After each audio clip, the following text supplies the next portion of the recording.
बताइए। देखिए हैचरी में सबसे ज़रूरी चीज़ होती है ओवरहेड टैंक, जिसमें ठीक है। ओवरहेड टैंक ये है सामने। ओवरहेड टैंक सामने है, इसका आपको मेधा मस्टर लिखा हुआ मिल रहा है। अच्छा, मतलब वो लिखा भी हुआ है और यूटिलाइज भी कर रहे हैं। हाँ, और यूटिलाइज बोर्ड के तौर पर उसको इस्तेमाल करते हैं। हाँ, इसमें हम लोग हमेशा ताज़े पानी की सप्लाई जो है सुनिश्चित करते हैं। मछली हम लोग जहाँ भी ब्रीडिंग करेंगे या अंडे से बच्चा निकालेंगे तो हर समय उसको ताज़े पानी की जरूरत होती है। बोर वाटर में कोई तो सबसे पहला तो ये हो गया ओवरहेड टैंक। ठीक है। इससे जितने भी ब्रीडिंग पूल, जिसको हम लोग बोलते हैं ब्रीडिंग पूल, जो बड़ा टैंक ब्रीडिंग पूल। हाँ, जो इसमें देखिए मछलियाँ जो रखी हुई बड़ी मछलियाँ, हाँ, इनमें नर मादा दोनों होता है। ठीक है। और जो ब्रीडिंग के पर्पस हम लोग इस्तेमाल करते हैं, इसको ब्रीडिंग पूल बोलते हैं। ठीक है। हाँ, नर मादा की पहचान थोड़ा सा जो है जो होता है वो कर लेता है। हाँ, मादा जो है उसका पेट थोड़ा उभरा हुआ होता है। अच्छा। और उसके पंख जो है, अगले पंख बहुत मुलायम होते हैं। ठीक है। नर के पंख जो है थोड़े खुरदरे होंगे। हाँ, सैंडी टेक्सचर होगा। ओके। और नर को जब प्रेस करते हैं हाँ, तो उसके वेंट से सीमेन निकलता है, वाइट सीमेन निकलेगा। अच्छा। और फीमेल से पीले रंग का फ्लूइड निकलता है। ठीक है। ये पहचान हो जाती है नर मादा।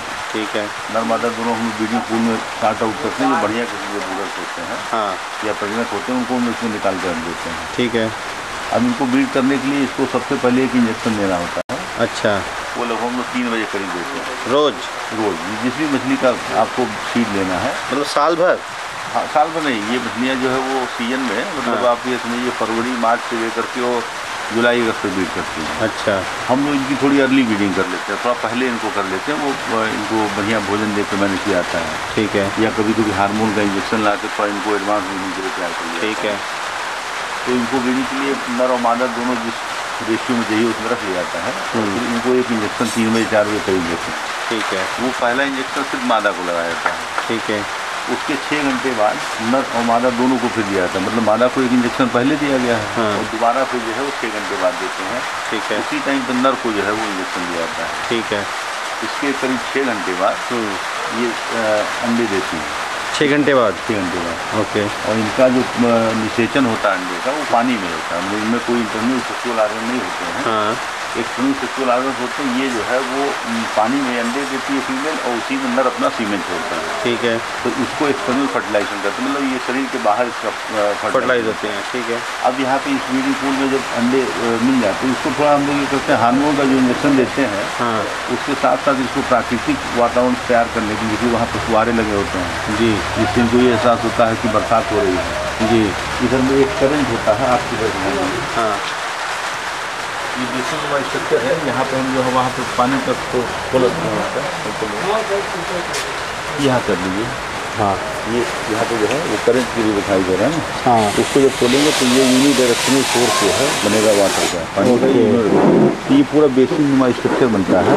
हाँ, और ये रनिंग वाटर इसमें हमेशा मिलते रहता है। ठीक है। तो फर्स्ट डोज के बाद तो नहीं देते, सिर्फ शावर देते हैं। हाँ, सेकेंड डोज के बाद, फिर दूसरे इंजेक्शन की बात करें, हाँ, करीब 6 घंटे बाद जो इंजेक्शन देते हैं, उसके बाद फिर इसको नियमित रूप से ये हम करंट चलाते हैं। मतलब ये पानी का फ्लो बनता रहता है। ठीक है। और ये बरसात जैसे हो रही है, बरसात को मिमिक करने के लिए हम जो शावर लगा रहे हैं। हाँ, अब इसमें अंडे मछलियाँ दे चुकी हैं और उनका जो फर्टिलाइजेशन हो चुका है। हो चुका है। बीच में सेंट्रल एक पाइप, देखिए पाइपलाइन लगी हुई है, वो हाँ, पाइप हम निकाल देते हैं। हाँ, उस पाइप का कनेक्शन इधर कलेक्शन पूल का है। ओके। 1 मिनट आ रहा हूँ। देती हैं हाँ, छाता। ये जो है ये कलेक्शन पूल इसको बोलते हैं। इसमें नीचे जो पाइपलाइन आई हुई है ब्रीडिंग पूल से, उससे अंडे इससे होते हुए आ जाते हैं कलेक्शन पूल में। अच्छा, यहाँ से नीचे पाइप से, अंडरग्राउंड पाइप से यहाँ पे पाइप लगी हुई है। इस पाइप के थ्रू जो है, ये जो बहुत सारी पाइप्स हैं। नहीं ये नहीं, यहाँ पे एक मोटा पाइप। अच्छा, हाँ, मोटा पाइप है। उससे सारे अंडे इसमें आ जाते हैं। ठीक है। और इसमें एक जाल लगी होती है। अभी इसकी धुलाई सफाई हो रही, क्योंकि अभी तो अंडे तुरंत होंगे नहीं। जी, तो इसमें जाल लगा देंगे तो पानी इसका जो है जाल से छन के आता है। मतलब अंडे इधर दीवार है, उधर जाल रहती है जी, तो जाल से पार नहीं निकल सकते। ठीक है। दीवार है तो इसमें रहता है। ये टोटियाँ सारी जो है यूनिडायरेक्शनल टोटियाँ हैं। टोटियाँ हैं। ठीक है। इन टोटियों से हमेशा फ्लो करता था पानी। गोल बेटा घूमते खोलवा रहता है। टोटी खोला, दोनों खोला। हाँ बस खींचिए। ये देखिए ना, दूसरा खोला। तो ये एक डायरेक्शन में ये जो है गोल गोल घूमते रहते हैं। और वहाँ पे उसको हम लोग बंसा के लगाते हैं, पैक कर देते हैं। तो ये हाँ, तो ये गोल गोल घूमने का क्या मतलब होता है? जैसे हमेशा जो है कॉन्सेप्ट होता क्या है कि मछलियाँ जो रनिंग वाटर में ही अंडे देती हैं। ठीक है। हाँ। और कभी भी आपको अगर किसी कन्फाइंड मतलब किसी जो है एक छोटी जगह पर कन्फाइंड स्ट्रक्चर में अगर आपको रनिंग वाटर देना है तो उसका शेप यही बनता है, गोली बनता है। ठीक है। हाँ। तो वो चूंकि प्राकृतिक वातावरण में ये मछलियाँ रन करते रहती हैं, इसलिए रनिंग वाटर देने के लिए ये ऐसा बनाया जाता है। नंबर 2 बात हाँ। कि इसमें फ्रेश वाटर की सप्लाई होती रहती है। ठीक है। और आप जिस लेवल का पाइप बीच में लगाएंगे उस लेवल तक ये पानी मेंटेन होगा, बाकी सरप्लस पानी निकल जाता है। अच्छा। इसका मतलब ये हुआ कि जो भी वेस्ट वाटर है, गंदा पानी है, वो हमेशा निकलते रहता है और नीचे से ताजे पानी की सप्लाई होती है। तो बेसिकली ये जो नीचे वाला आपने बनाया हुआ है छोटा सा प्ले, वो जो होल देख रहे हैं ना, हाँ, उसमें हम पाइप लगा देते अभी आगे आपको अच्छा समझ में होगा। ठीक है। तो जितना ऊंचा पाइप रखेंगे उतना इसमें लेवल मेंटेन होगा। ठीक। और अभी आगे आपको और दिखाएंगे। हाँ। और वेस्ट वाटर जितना है वो पाइप के थ्रू निकलते रहेगा। ठीक है। वहाँ पे हमारा बंद कर दिया जाएगा, बंद कर दिया जाता है। इसमें कलेक्शन हो गया अंडे का, मतलब मछलियों ने बीट किया और ये कलेक्शन इसमें आ गया। ठीक है। अब दूसरे दिन इस अंडे को हम वहाँ से खोल करके और आगे एक मच्छरदानी लगा देते हैं, उसमें अंडे चले जाते हैं। ठीक है। फिर उनसे जो है वो पानी उठा लेंगे, पानी निकल जाता है, अंडा हम सब मेजर कर लेते हैं कि कितना लीटर अंडा हुआ। ओके। एक असेसमेंट हम लोग को मिल जाता है। ठीक है। कितना अंडा हुआ तो लगभग कितना स्पान होगा। ठीक है। उससे एक अंदाजा होता है कि हमने ऑर्डर कितना लिया हुआ है, कितना हमारा हो जाएगा। ओके। इस तरीके से करके। ठीक है। तो ये कलेक्शन पूल इसको बोलते हैं। इसमें अंडे हम कलेक्ट कर लिए और इसी तरह के जो देखिए दूसरे सेट्स बने हुए वो बना हुआ है। हाँ। वो जो है वो हैचिंग पूल उनको बोलते हैं। अच्छा। ठीक है। इसमें टोटियाँ लगने से फ़ायदा ये है कि इसका आप जो है इस्तेमाल हैचिंग पूल के तौर पे भी कर सकते हैं। ठीक है। कलेक्शन तो आपने कर लिया, आप जो है वो कलेक्शन पूल के तौर पे भी और हैचिंग पूल के तौर पे भी इसका इस्तेमाल कर सकते हैं। ठीक है। अब यहाँ से अंडे का कलेक्शन हो गया। ठीक है। अभी हम लोग हैचिंग पूल देखेंगे। चलिए। एक टाइम बंद कर दे विनोद।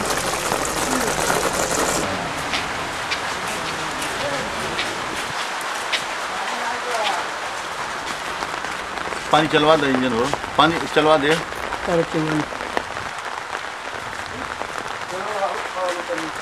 ये सर हैचिंग पूल बोलते हैं इसको, या इंक्यूबेशन जार बोलते हैं।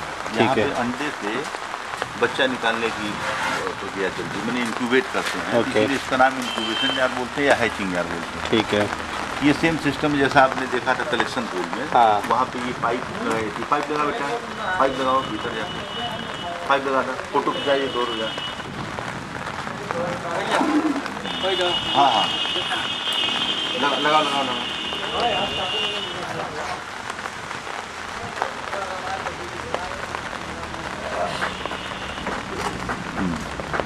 ठीक है। अब ये सर जो है देखिए ये टोटल इसका स्ट्रक्चर ये बना है। इसमें भी वही टोटियाँ लगी हुई हैं, लेकिन इसमें मल्टी डायरेक्शनल भी दिख रही है। नहीं, आमतौर पर यूनि डायरेक्शनल घूम गया इसको सेट करेंगे। अच्छा। उस टाइम पे यूनि डायरेक्शनल कर देते। ठीक है। अभी होगा क्या कि इतना पानी जब ये होगा तो इसके ऊपर जैसे ही होगा तो वो पानी ओवरफ्लो हो जाएगा। ठीक है। तो जो लेवल आप मेंटेन करना चाहते हैं वो लेवल आप मेंटेन कर सकते हैं। ठीक है। वहाँ से आपने कलेक्शन करके अंडे ले लिए, इसमें आपने मेजर करके डाल दिया। ठीक है। अब इसमें जो है वो हैचिंग इसकी होती है। ठीक है। जैसे आप अंडे डालते हैं तो उसके बाद से फिर करीब जो है 24 घंटे बाद इसमें से छोटे छोटे बच्चे निकल जाते हैं। ठीक है। और वो बच्चे करीब जो है वो 72 आवर्स हम लोग रखते हैं, क्योंकि उनमें योग सेक होता है, नेचुरल योग सेक होता है। हाँ। उसके पहले उसको कोई भी बाहरी फीड नहीं दिया जाता है, योग सेक से ही मछली भोजन लेती है। जैसे हर किसी में होता है, हम लोग में होता है, शुरुआती 9 महीने हम लोग जो है भोजन लेते हैं माँ के पेट पे। वैसे चूजे में होता है योग सेक होता है, वैसे मछलियों में भी योग सेक होता है। और 72 घंटे तक का भोजन जो है इसे बाहरी नहीं चाहिए। 72 घंटे जब वो बीत जाता है हैचिंग होने के बाद से, तब इनको फिर जो है हम लोग या तो सेल आउट कर देते हैं या फिर अपने तालाबों में, नर्सरी तालाबों में डाल देते हैं। तो वहाँ से अब ये भोजन लेना शुरू करती हैं। और फिर 35-40 दिन की नियमित फीडिंग के बाद से ये बच्चा सिलेबल साइज जो आपने देखा बच्चा ना ला के रख रहे थे, जी, इस साइज़ के बच्चे रहते हैं 35-40 दिन में। अब ये मार्केट में सेल करने लगे। ओके। तो ये इंक्यूबेशन पूल जो है इनकी कई यूनिट्स हम लोग रखते हैं। ठीक है। क्योंकि सपोज कि आज हमने कोई एक वैरायटी का ब्रीडिंग किया, रोहू का, कल किसी को डिमांड है कि हमको ग्रास काट चाहिए, तो कल हम उसकी ब्रीडिंग किए, फिर कलेक्शन पूल से अंडा लेकर हमने दूसरी यूनिट में डाल दिया। ओके। परसों तीसरी को ब्रीड आई सिल्वर कार्प, उसको हमने वहाँ पर कलेक्ट किया और वहाँ पीछे भी जो है यूनिट बनी हुई है। हाँ। अच्छा। तो कुल मिला करके यहाँ पे जो है ये हैचिंग यूनिट और प्लस कलेक्शन जान मिला करके ठीक है। 3 2 5 सेट यहाँ पे है। और वो जो सामने हैचिंग हम लोग दिखाई दे रही फोटो रहती है, अभी उधर से दिखाई दी, हम लोग चलेंगे वहाँ पे 3 बना हुआ है। तो ओके। 8 यूनिट जो है ओके। हैचिंग और प्लस जो है वो कलेक्शन पूल भी है। ठीक है। वहाँ पर एक सेपरेट ब्रीडिंग पूल भी है। ओके। तो हैचिंग यूनिट ज़्यादा होने का फ़ायदा ये होता है कि आप नियमित ऑर्डर्स ले सकते हैं। ऑलराइट। अलग अलग वैरायटी के भी ले सकते हैं और सेम वैरायटी के भी अलग अलग टाइम पे ले सकते हैं। अलग टाइम ले सकते हैं। जैसे आपका 2 ब्रीडिंग पूल है जी। तो आप एक ही दिन में किसी 2 मछली की ब्रीडिंग करा सकते हैं। राइट। ये आपका जो वॉल्यूम बढ़ाने के लिए जो होता है, ठीक है। इसलिए होता है कि चूँकि छोटा सीजन होता है तो उसी सीजन में जितने भी कस्टमर्स हैं सबकी नीड जो है फुलफिल करनी होती है। जी।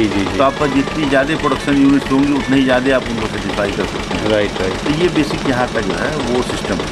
अब वो सीड आपने जो है हैचलिंग जिनको बोलते हैं, स्पान बोलते हैं, वो रियर कर लिया और सीड बना लिया। और सीड के लिए आपने देखा कि ये सारे चैम्बर्स बने हुए हैं। जी। 3 चैम्बर्स में अलग अलग करके उनको जो है सेल करने के लिए वैरायटी वाइज रख दिया जाता है। ठीक है। सपोज किसी में रोहू रखा है, किसी में कतला रखा हुआ, किसी में घास का रखा हुआ। तो इससे जो है कस्टमर्स को भी होती है थोड़ी सहूलियत होती है और हम लोगों को भी सहूलियत होती है। इन लोग के लिए जो नर्सरी पॉन्ड वगैरह, ये ब्रूडर्स पॉन्ड वगैरह जो है देखिए इधर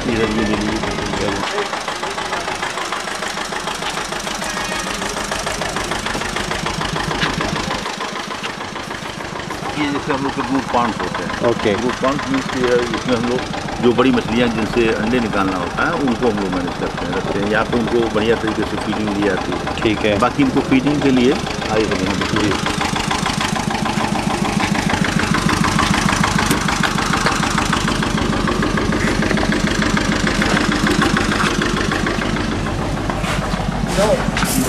लिए सर ये देखिए फ्लोटिंग फीड इस्तेमाल करते हैं। ओके। इनको जब भी तालाब में आप डालेंगे जी। तो फ्लोट करते हैं, डूबते नहीं हैं। अच्छा, तो ये नीचे से आगे ऊपर खा ऊपर ही लेते रहते हैं तो मछली ऊपर खा लेती है और इस फीड का वेस्टेज नहीं होता। वेस्टेज नहीं होता। वेस्टेज नहीं होता। सिंकिंग फीड भी हम लोग खिलाते हैं, जी। लगता है खिला दिए जी। तो वो जो है फीड यही सब है। ये हाँ ये सारे प्रोटीन फीड हैं।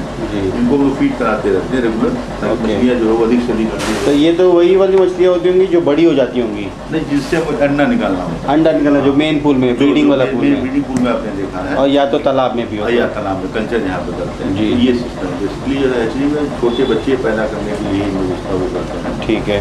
तो हैचरी का यही पर्पज है कि यहाँ पे आप अंडों से बच्चे निकालिए, जी। उनको रियर करिए और जो फार्मर्स जो है मछली के बीज डालना चाहते हैं जी। वो डाल के बड़ा करना चाहते हैं उनको आप सप्लाई कीजिए। ठीक है। अच्छी क्वालिटी का सीड जो है उनको दीजिए। यही हैचरी का बेसिक होता है। जी। ये है। तो बाकी आपने इसके अलावा मतलब जो आपने हॉर्टिकल्चर में पीएचडी की हुई है? नहीं, हमारी फिशरीज में की हुई है। फिशरीज में? तो आपने कहाँ से की पीएचडी? पीएचडी हमारी बेसिकली रिसर्च तो हमने की थी पंत यूनिवर्सिटी से। पंतनगर वहाँ से क्या बोलते हैं? हाँ, ठीक है। रुद्रपुर से। मगर ये हम लोग की पीएचडी सबमिट हुई गोरखपुर यूनिवर्सिटी। वो भी फिशरी से रिलेटेड। जी। लेकिन जो मेन एक्सपोजर था हम लोग का वो पंत यूनिवर्सिटी में हम लोगों ने एक SRF या सीनियर रिसर्च फेलोशिप की थी, जिसमें मूल काम ही हम लोग का था कि double multiple breeding in Indian major का इन वन ब्रीडिंग सीजन। आमतौर पर मछलियाँ एक ब्रीडिंग सीजन में एक ही बार अंडे देती हैं, ऐसा माना जाता था। मगर वैज्ञानिकों के प्रयास से उनकी अच्छी फीडिंग कराने के नाते, उनको कुछ हार्मोन का इंजेक्शन देने के नाते ऐसा पाया गया कि उन मछलियों को एक ही सीजन में आप एक से ज़्यादा बार बेच जा सकते हैं। राइट। ये बहुत महत्वपूर्ण प्रोजेक्ट थी। तो उसी प्रोजेक्ट में मुझे काम मिला 87 में। तो उस काम का फ़ायदा ये हुआ कि हम लोगों ने एक सीजन में एक बार से ज़्यादा ब्रीडिंग शुरू कर दी। और जब ये लगा कि भाई ये ज्ञान है उसका अपने समाज में लाभ दिया जाए और अपने भी इससे जीविका बाहर चलते हैं, फ्रेम बाहर अच्छा मिल रहा है या यहीं पे यहाँ पे भी चलेगा? देखा गया कि खोल देना बाबू, खोल दे। तो पीछे वाले खड़ा हो जाए। हाँ, इधर आइए, दबा के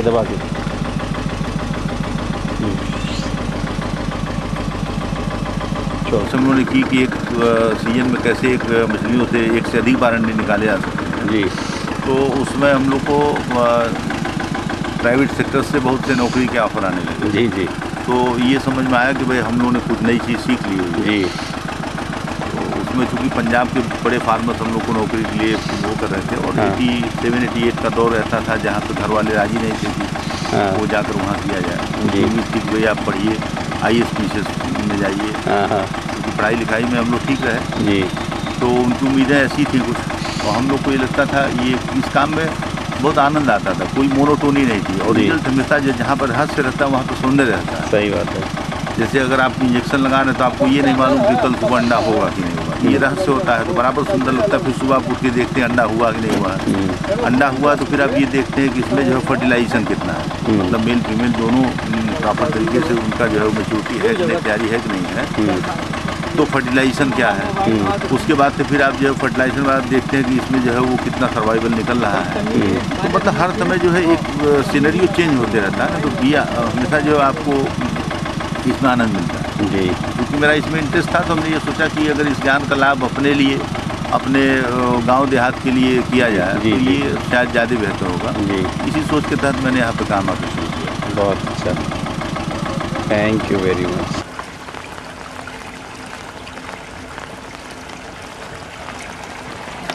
यहाँ सर जैसे आपने वहाँ पे देखा ब्रीडिंग पूल का जी, ये एक तरह से वही हैचरी यूनिट है, थोड़ी छोटी हैचरी यूनिट है जी।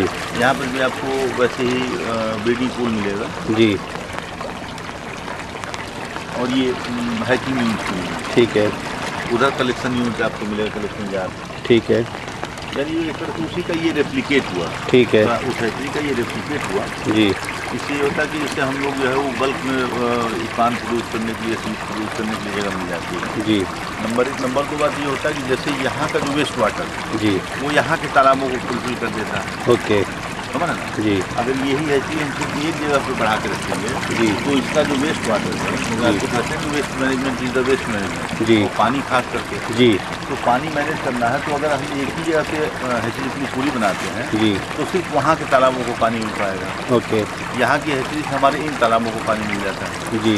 यहाँ पे देखिए ये रियर करने के लिए इसमें बूढ़र फार्म 1-2-3 बड़े वाले हैं जी, हाँ, और बाकी जो छोटे तालाब हैं हाँ, उनमें हम लोग नहीं रखते हैं मछलियों के बीज, जिनको आपको हमने दिखाया था कि वो बेचने के लिए जो छोटी सीड्स होती हैं जी, तो उनको रियर करने के लिए हम छोटे छोटे तालाब जो बना रखते हैं जी, वो सारे तालाब जी हम लोग अलग अलग वैरायटी के सीड रख देते हैं। ओके, और जब भी सेल करना होता है एक तरह से ये समझिए कि वहाँ पे जो हम लोगों ने देखा था जी, वो तो सेल काउंटर हुआ, ओके, वहाँ सेल करने के लिए हमने रख दिया, ठीक है, उनका ये गोदाम हो गया, ओके, रियर किया, ये हमारा गोदाम हो गया, राइट। या और भी पॉइंट जहाँ पर हमने रियर किया हुआ है उनसे हम पहले सीड ला करके इनमें स्टॉक कर लेते हैं जी, और यहाँ से सेलिंग काउंटर हमारा करीब है, तो उसको निकाल के तुरंत वहाँ बेचने के लिए इस्तेमाल आता है। ठीक है जी। वहाँ पर एक चीज़ हम लोग नहीं देख पाए थे जी, जैसे वहाँ पे जो मछलियों से अंडे निकले थे, क्योंकि आज मछली लगी तो उसका अंडा आप कल देख सकते हैं। अच्छा, यहाँ पे ये मछलियों का अंडा कल निकाला गया था। ठीक है, तो आज देखिए इसमें ध्यान से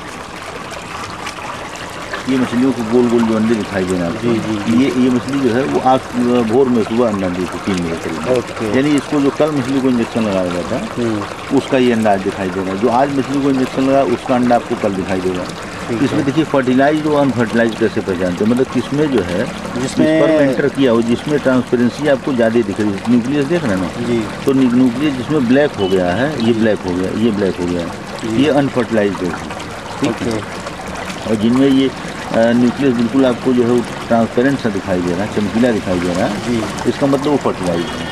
ओके, चमकीला वाला फर्टिलाइज्ड है, मतलब जो ट्रांसपेरेंट है वो फर्टिलाइज्ड है, जो ओपेक हो गया है हाँ, ये जो है अनफर्टिलाइज्ड है। तो अभी चूंकि इधर वेदर हम लोग को लगातार सूखा मिला ना जी, तो अभी इसलिए ये जो है अनफर्टिलाइज इसमें थोड़े ज़्यादा दिखाई दे रहा है, लगभग ये मोर देन 80-85% जो फर्टिलाइज है इसमें। ओके, लेकिन अभी ये वेदर सही हो गया, मानसून आ गया, तो हम लोग फिर अभी इसके 1 हफ्ते बाद जो भी इंजेक्शन लगाएंगे उसमें ऑलमोस्ट ये मोर देन 95% फर्टिलाइजेशन मिलेगा। ओके, क्योंकि आप अगेंस्ट द नेचर काम कर रहे थे ना अभी, राइट राइट, तो अभी जो कल तक लगा है उसका और अभी 1 हफ्ते बाद जो हम लोग आएंगे जी, उसमें आपको जो है दोनों का फर्क मिल जाएगा जी। और ये जो है वो अंडे आपको कामन कार्प, जो आपको अभी दिखाई गई लाल वाली है जी, वो मछली कामन कार्प होती है हाँ, उसके अंडे ये होते हैं। ओके, इसके अंडे छोटे होते हैं और इनकी ब्रीडिंग का तरीका भी अलग होता है। अच्छा, इनकी ब्रीडिंग का तरीका भी अलग होता है जी, जैसा कि आपको हमने बताया था कि आप नेचुरल तरीके से करते हैं तो नर मादा दोनों एक लग लेते हैं जी। इसमें क्या होता है कि इंजेक्शन लगाने के बाद से नर अलग मादा के साथ नहीं रखा जाता है, नर और मादा दोनों अलग रखा जाता है। और जब वो मैच्योरिटी का टाइम आता है उस टाइम पे नर और मादा दोनों के सेक्स प्रोडक्ट्स जो है किसी एक ट्रे में आप दोनों स्टीप कर देते हैं। ठीक है, इसीलिए इसको स्टीपिंग विधि करते हैं जी। और एक में करके मिक्सिंग कर देते हैं, स्पर्म के साथ अंडे को मिक्स कर देते हैं जी। और फिर वो अंडा ला के अलग से इसमें डाल दिया जाता है। ठीक है, मतलब इसमें मछलियों को साथ में नहीं रखना है। तो खासकर कामन कार्प के लिए हम स्टीपिंग की विधि अपनाते हैं क्योंकि उनके अंडे स्टिकी होते हैं, चिपकने वाले जी। अगर उनको ब्रीडिंग पूल में नेचुरल तरीके से कराएंगे तो उनके अंडे सब ब्रीडिंग पूल में सट जाएंगे। ओके, तो इसलिए हम लोग उसको स्टीप करके ट्रे में ले लेते हैं और फिर कुछ केमिकल्स वगैरह डाल करके उन अंडों को सेपरेट कर देते हैं और तब इसलिए आकर के इसमें जान में डाल देते हैं। राइट, तो यहाँ पे आपको ये अंडे मिल गए। अब इनसे जो है वो हम लोग को करीब 96 आवर में अंडा डालने के बाद से 96 आवर बाद से जो है आपको स्पान मिल जाता है। ओके, बोलते हैं हम लोग, वो मिल जाता है। फिर उसको आप तालाब में कहीं रियर कर सकते हैं। राइट, या फिर सेल कर सकते हैं। तो इस तरह के जो फार्मर्स हैं जो इनके पालने का तरीका सीख चुके हैं तो वो लोग इस स्पान को लेकर के रियर कर लेते हैं और फिर जो है वो सेल करने लायक साइज में आ जाते हैं। या तो वो खुद ही सेल कर सकते हैं या फिर हम लोग बाई बैक कर लेते हैं। ओके, ये इसका पूरा सिस्टम होता है। जी जी, ये पानी जो है ओवरफ्लो होके जा रहा है। यहाँ पर जो समझा ना, हाँ, इसमें भी नीचे यूनिडायरेक्शनल लगा हुआ है। हाँ। और जो लेवल आप मेंटेन करना चाहते हैं उस लेवल की पाइप लगा देते हैं जी। वहाँ से वेस्ट वाटर देखिए इधर आ जाता है, ये उधर निकलते रहेगा और यहाँ पे होते हुए तालाब में चला जाता है। अच्छा, ये तालाब में चला जाता है। ये तो बेसिकली रिसाइकिल नहीं होता है, ये तालाब में चला जाता है। ये रिसाइकिल में जो आता है एकदम फ्रेश वाटर आता है। ये तो बिल्कुल फ्रेश वाटर देते हैं जो नीचे से बोरिंग से आता है। रिसाइकिल करने के लिए अगर है भी तो कभी भी टोटल रिसाइकलिंग नहीं करते, पार्शियल जैसे मतलब अगर मिक्स कर देंगे, आधा पानी फ्रेश वाटर लिया तो आधा पॉन्ड वाटर ले लिया। ठीक, तो अभी खास करके अभी हम लोग बिल्कुल फ्रेश वाटर देते हैं क्योंकि गर्मी के दिनों पानी की नीड वैसे ही तालाब में रहती है। जी जी, तो आप ज़्यादा से ज़्यादा पानी आपको जरूरत होती है जी। बरसात में जब ऐसा होता है कि हमें तालाब में पानी की नीड नहीं होती है जी, तो कुछ पानी हम इसका लेकर रिसाइकिल कर देते हैं। जी जी, ठीक।